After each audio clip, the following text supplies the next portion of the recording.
In the depths of the earth, where eternal darkness reigns, I faced a creature that blurred the line between man and beast. Tonight, I bring you The Beast in the Cave, a chilling tale by H.P. Lovecraft. Welcome to Classic Storytime Hub, the place where classic horror and mystery come alive. If you enjoy chilling tales told with suspense and atmosphere, make sure to subscribe and hit the bell icon so you never miss a journey into the shadows. The dreadful suspicion that had been gnawing at the edges of my mind finally struck with merciless clarity. I was lost. Not merely misplaced, but utterly, irretrievably swallowed by the endless, twisting veins of the Mammoth Cave. Every turn I took only deepened the nightmare. My eyes strained against the suffocating dark, searching desperately for the faintest landmark, a single sign to lead me back. But the stone walls mocked me with their sameness, stretching into infinity. The silence pressed in, heavy and absolute, until it seemed the cave itself was alive, an ancient beast that had claimed me as its prey. The truth struck me with merciless finality. Never again would I behold the blessed light of day, nor wander the gentle hills and valleys of the world beyond. Hope had abandoned me completely. And yet, curiously, I did not collapse into madness. Years of philosophical study had trained me to face despair with a strange calm. Where others might have raved and clawed at the darkness, I stood still, cold, steady, and eerily composed. It was in that moment, when I fully grasped the depth of my entrapment, that I realized the cave had not only stolen my path, but was testing the very limits of my reason. Not even the grim realization that I had likely strayed far beyond the reach of any ordinary search party could shake my composure. If death awaited me here, then so be it. This cavern, terrible in its shadows yet majestic in its vastness, seemed as fitting a tomb as any hallowed ground above. Strangely, the thought brought not despair, but a quiet calm. The silence of the stone, the immensity of the dark, it was as though the cave itself offered me a solemn resting place, carved by time and mystery, more eternal than any churchyard could ever promise. Starvation, that would be my end. Of this I had no doubt. Others I knew had surrendered to madness in such hopeless straits, but I felt certain that frenzy would not claim me. My ruin was of my own making. Without the guide's knowledge, I had strayed from the company of sightseers, lured deeper into the forbidden arteries of the cave. For more than an hour I had wandered, chasing shadows through winding passages, until the path behind me dissolved into a maze of stone. Now, with every turn, I found only darkness and silence, the cruel reminder that I had abandoned my companions, and with them, my only chance of escape. My torch was dying, its flame sputtering into weakness, and I knew that soon I would be swallowed by a darkness so complete it seemed almost solid, the very breath of the earth's hidden bowels. In that trembling light I found myself wondering, almost with detachment, how exactly my end would come. A memory surfaced, the stories of the colony of consumptives who had once sought refuge in this cavern. They had believed the underground air, so pure, so steady, so deceptively peaceful, would heal their wasting bodies. Yet instead of health, they had discovered only death, twisted and ghastly, as if the cave itself had betrayed them. Now, standing alone in the fading glow, I could not help but feel that I was destined to share their fate. I remembered the pitiful ruins of their crude cottages, glimpsed as I passed with the tour. Even then, I had wondered what strange power this vast, silent cavern might wield over a body as strong and unbroken as mine. Now, with grim irony, I told myself that the answer would soon be revealed. This was my trial, my chance to learn firsthand what the cave could do to a living soul, unless hunger claimed me too swiftly, cutting short the experiment with a cruel finality. As the final, flickering glow of my torch surrendered to the dark, I vowed to exhaust every chance of escape. Drawing upon the last strength in my lungs, I hurled my voice into the abyss, shouting with all the desperation of a soul unwilling to vanish in silence. The echoes rose and fell, colliding with unseen walls, multiplying into a chorus of hollow cries that mocked me with their emptiness. Deep down, I knew the truth. No human ear would ever hear them. My voice belonged now to the cavern alone, magnified and twisted by its endless stone corridors, until it seemed I was calling not for rescue, but into the void itself. Suddenly I froze. My heart lurched as my ears caught what seemed to be the faintest sound. Soft, deliberate steps echoing against the cavern floor. For an instant, I dared to believe that rescue had come, that some guide or fellow traveler had found their way to me. But the rhythm of those footsteps was strange, measured, cautious, almost predatory. Each echo crept closer, threading through the silence until it felt as though the darkness itself was moving toward me. Could it be that salvation had come so swiftly? For a fleeting moment, hope surged within me. Perhaps all my dreadful fears had been nothing but shadows of the mind.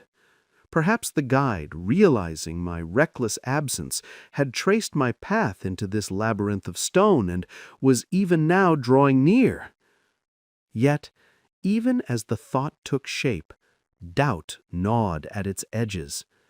In this place of echoes and illusions, how easily might the ear be deceived, how swiftly might hope turn to mockery.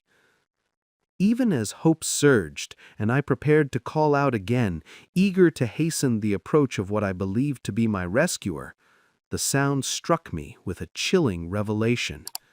My ears, sharpened by the cavern's suffocating silence, betrayed a truth my mind recoiled from. These were no human steps. The rhythm was wrong, too soft, too deliberate, echoing with an alien cadence that seemed to crawl across the stone.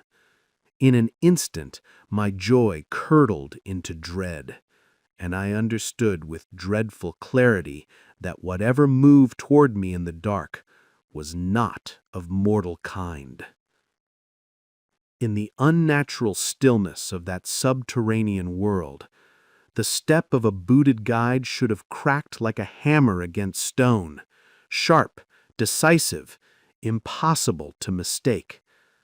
But these sounds were different. They came soft, measured, almost furtive, like the padded tread of some great cat stalking its prey.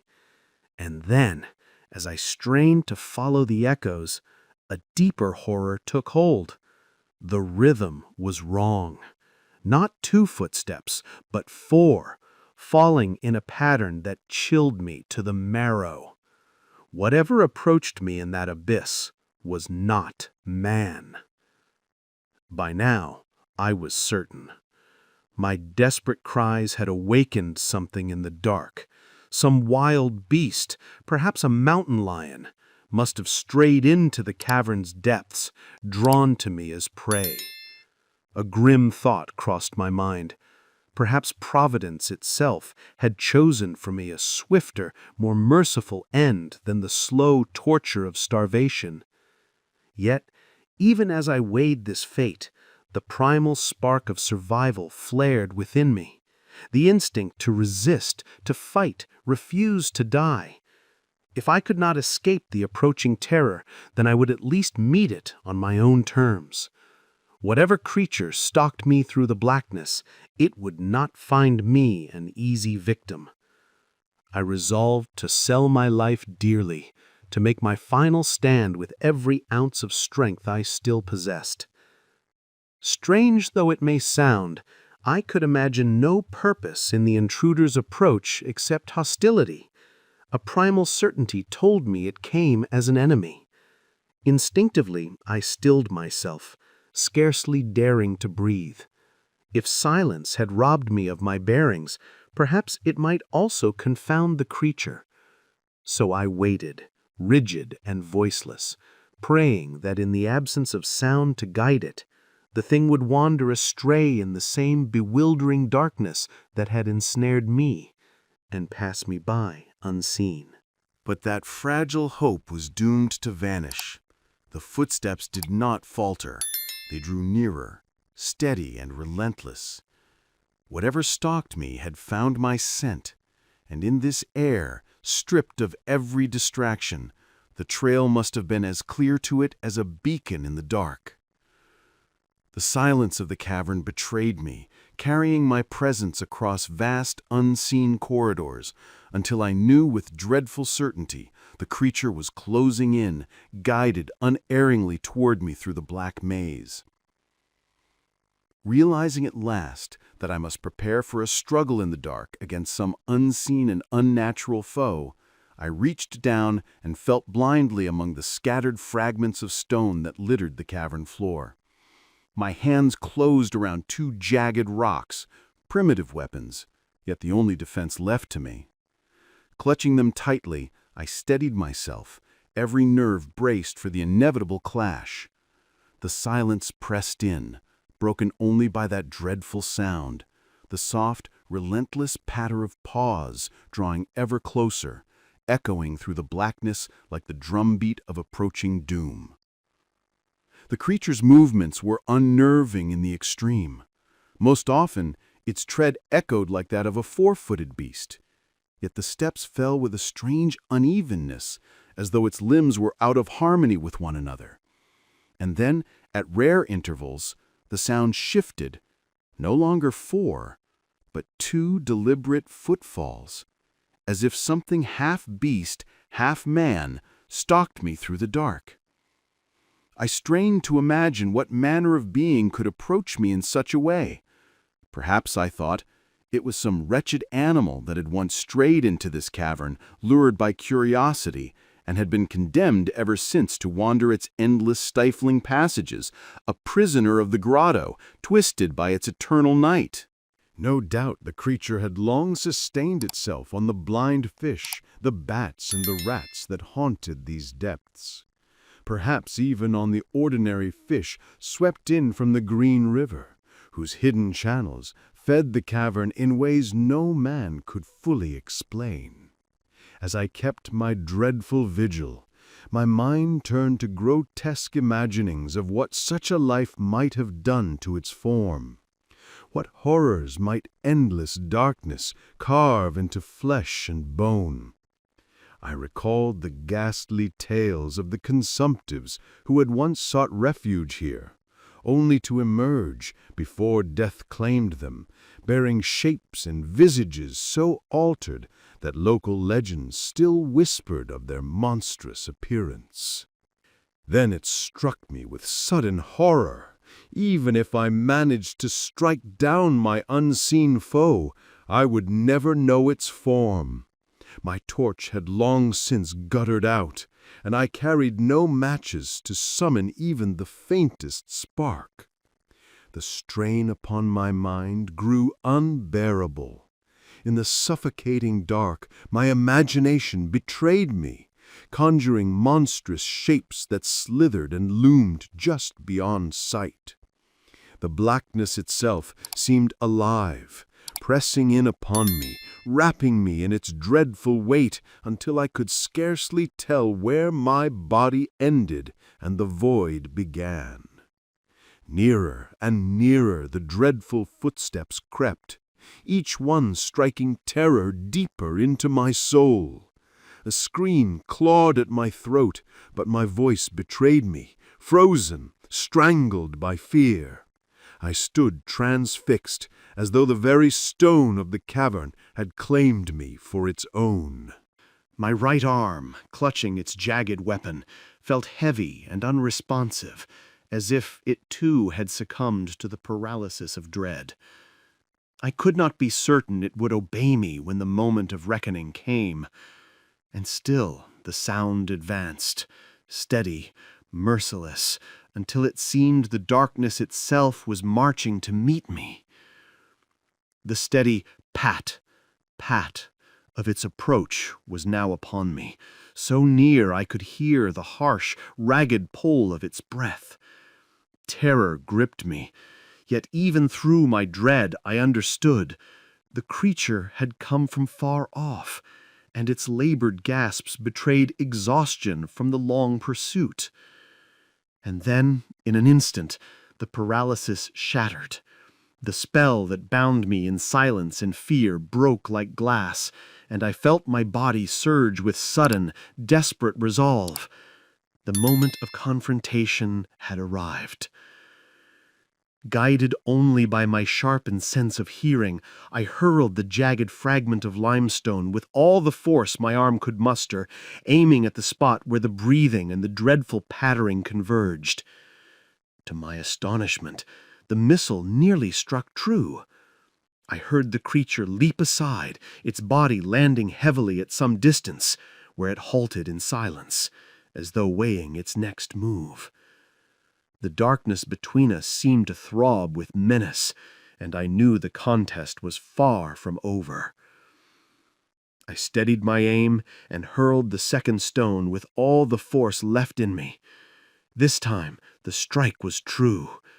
A surge of wild relief coursed through me as I heard the creature crash to the ground in what seemed a total collapse, its body sprawling and unmoving in the dark. The sound was final, decisive, and for a moment I could scarcely believe it. Overcome by the sudden release of terror, my strength gave way, and I staggered back against the cold wall of the cavern, my chest heaving with the mingled weight of exhaustion and triumph. The breathing did not stop. It came in ragged, gasping waves, proof that my missile had wounded but not slain the thing.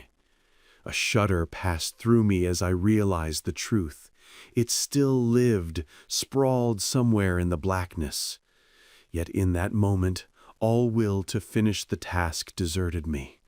A strange, superstitious dread crept into my mind, whispering that to approach, to strike again, would be to invite some nameless horror upon myself.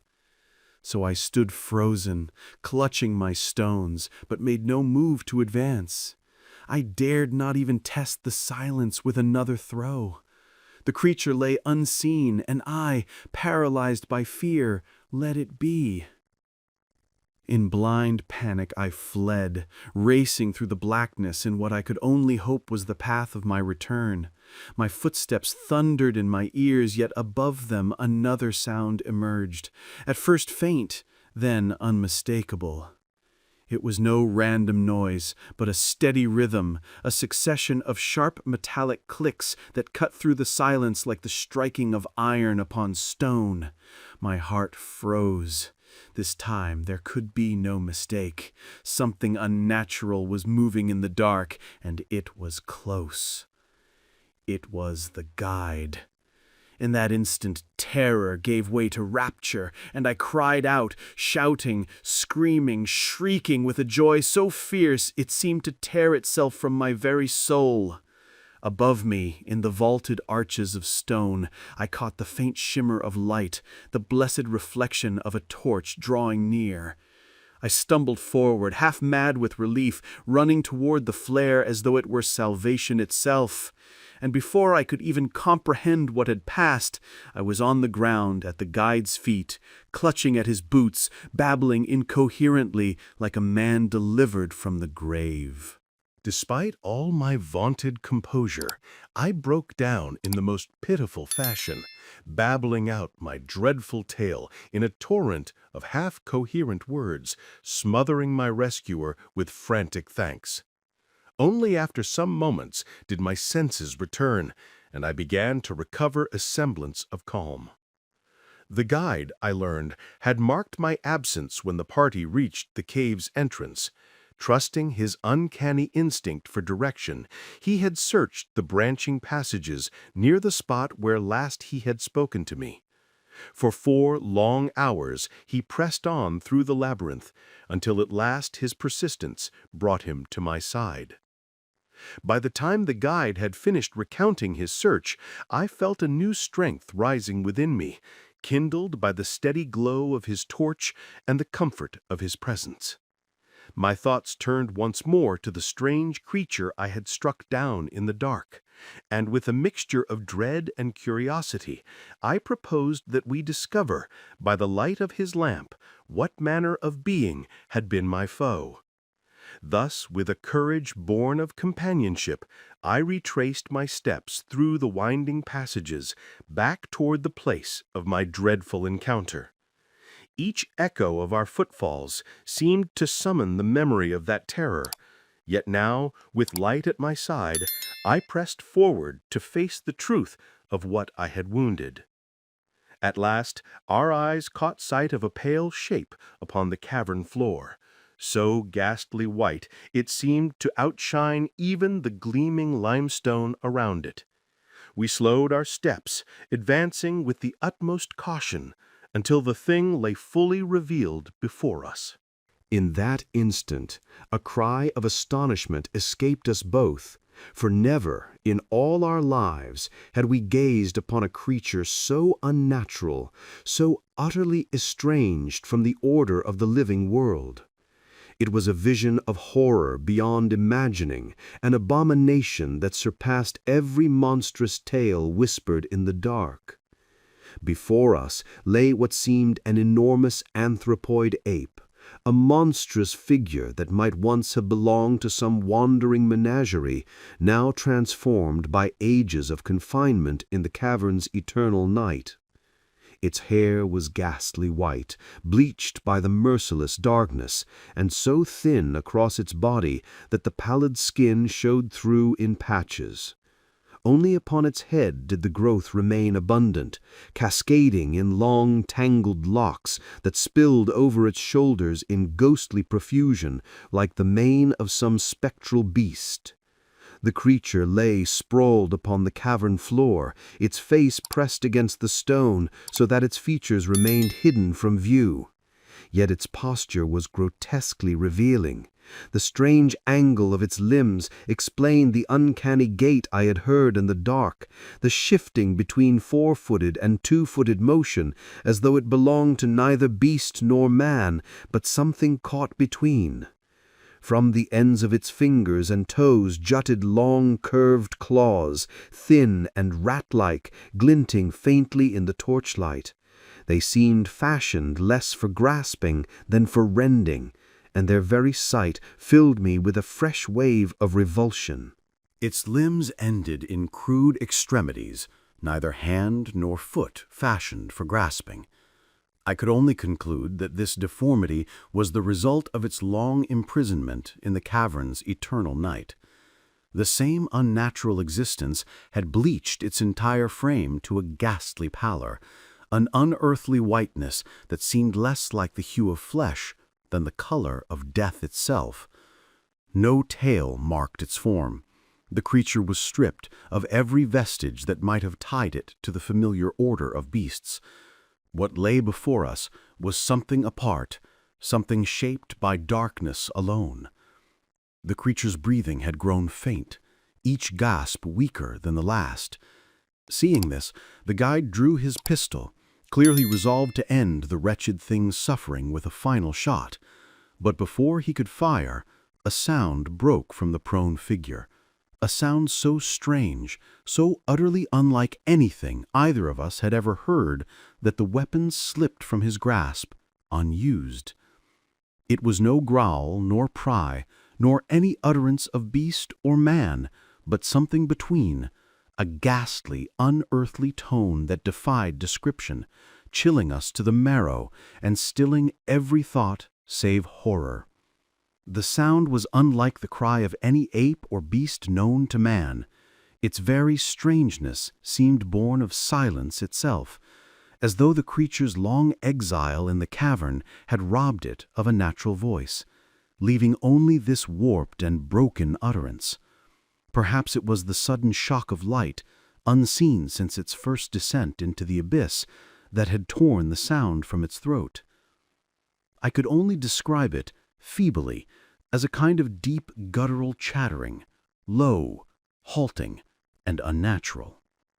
It lingered faintly in the air, a grotesque echo that seemed less the voice of a living thing than the whisper of something shaped by darkness alone. All at once, a violent tremor rippled through the creature's frame.